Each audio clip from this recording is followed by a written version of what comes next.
Hey everybody, it's Mrs. Vicaretti here. I actually just hopped on here real quick so I could say hello to you guys, and I just wanted to upload a PowerPoint that I did.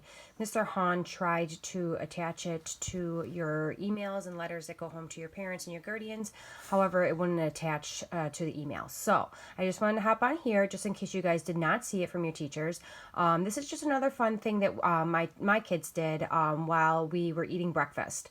So we were able to play with our cereal. So we use Fruit Loops, but you can also use Fruity Cheerios or any kind of cereal that you have in your cupboard. But here we did Fruit Loops, okay? So one of the things that we did, and you can see my kids here, okay? What we did is, here's the lesson. We took our cereal and we poured it out, and we got the cereal from school. So I know that Lackawanna Martin Road is offering free cereal, and I know they usually use Fruity Cheerios, so you might be able to do this with them. So what we did is we poured them out, and the first thing that we did was I had them separate all of the Fruit Loops and all of the cereal by color, okay, as you see here in the picture. Okay, there's my daughter and my son, and they separated their cereal by certain colors. Okay, so then what we ended up doing is I had them count them. Okay, so I had my daughter Maggie tell me how many reds she had. I had my son Dominic tell me how many reds he had, and we went how many blues, how many purples, how many greens, and we went on and on until we ran out of colors. Okay, and what I did was I wrote down all of their numbers.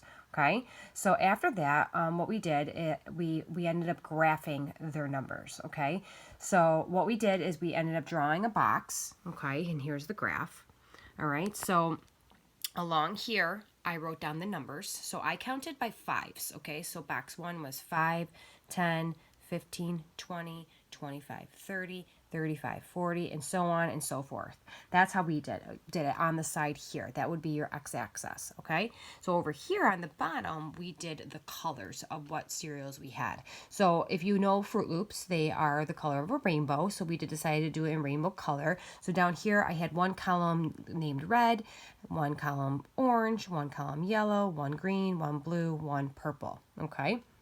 And this right here is Dominic's numbers, okay? So Dominic had 37 red, so he wrote that down here. He had 25 orange. He had, I think that says 27 yellow, 20 green, 39 blue, and 27 purple, okay? So what we end up doing here is after he wrote down his 37, he went up. And remember, we were going up by fives. So we got 5, 10, 15, 20, 25, 30, 35. Here's 35, and then here's 40. Where does 37 go? It's in between, right? It's in between 35 and 40. So what I did is I had him draw a line there, and then he colored that whole thing red because that's the color that was represented, okay? Then we moved on to orange, okay? He had 25 orange pieces of cereal, okay? So what we did is we counted up by fives again, and we went up to 25.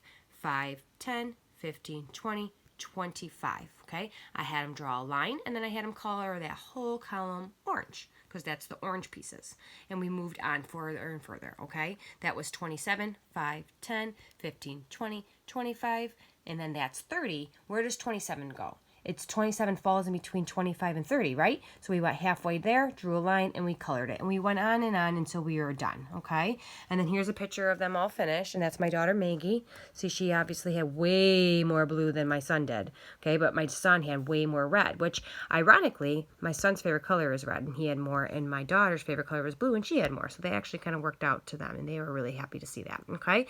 And what we did was, it's actually, because it is the rainbow, and a lot of people are looking into scavenger hunts for rainbows, we ended up taping this and hanging out into the window, so when everybody walks by, they can see the graphs that we did, and they also get to see a rainbow, which usually brings happiness, right? Okay, so that's one thing that we did, all right, with the Fruit Loops. And then here, what we end up doing afterwards is we did a quick little OT, which is fine motor skills here, okay? And what we did is I got yarn. So you can use yarn or dental floss or any shoelaces, whatever it is that you have that's clean, of course. You don't want anything dirty. So you don't want to use your dirty shoelaces. And what we did is we ended up stringing it, okay? So here, I had my daughter string her cereal. So Fruit Loops had a hole in it, so Cheerios do too. So you could string it on cereal and make sure that you tie the first one on the bottom. You do a little knot, and then you string all you got. And whatever color they ended up picking, we ended up answering a question. Which down here, so if my son or my daughter picked the color red and that's what they put on their string, they had to answer this. Name a food that you like. Okay, if they picked an orange piece of cereal, they said they had to answer, what outside activity do you like? Yellow was what makes you scared. If you picked blue piece, name your favorite food. Green, name an animal. And purple, do an exercise. And they had to, run around my house or skip or do some burpees or whatever activity that I told them to do, and they ended up doing it. And it was a fun little way for them to actually play with their food. They got to count with it. They got to graph it. Then they got to make a nice necklace. And once we got to the end, we ended up tying it together and they wore it. And then you know what they did? They ended up eating it for a snack. So then they end up getting to eat their Fruit Loops, okay? So we want to make sure that we wash our hands before we do this so we stay clean and cleansed. And that way we don't share our cereals, because once you touch it, it should be yours. But this is the little activity here, okay? So you work on OT and some counseling, talking about your feelings and carrying on conversations and making sure that we talk nice to each other with a nice tone, and we get to enjoy a lovely snack. Okay, so that's my Fruit Loop activity. Again, you could do it with Fruity Cheerios or Trix or whatever. The only tricky thing is about Trix is that you aren't going to be able to make a necklace, but you certainly can eat it and pour some milk on it if you want to and have a snack. Okay, so I hope that works out for you guys, and if it works for you and your family and you're able to do this, I hope you have fun with it. All right, I'll talk to you soon. Bye-bye.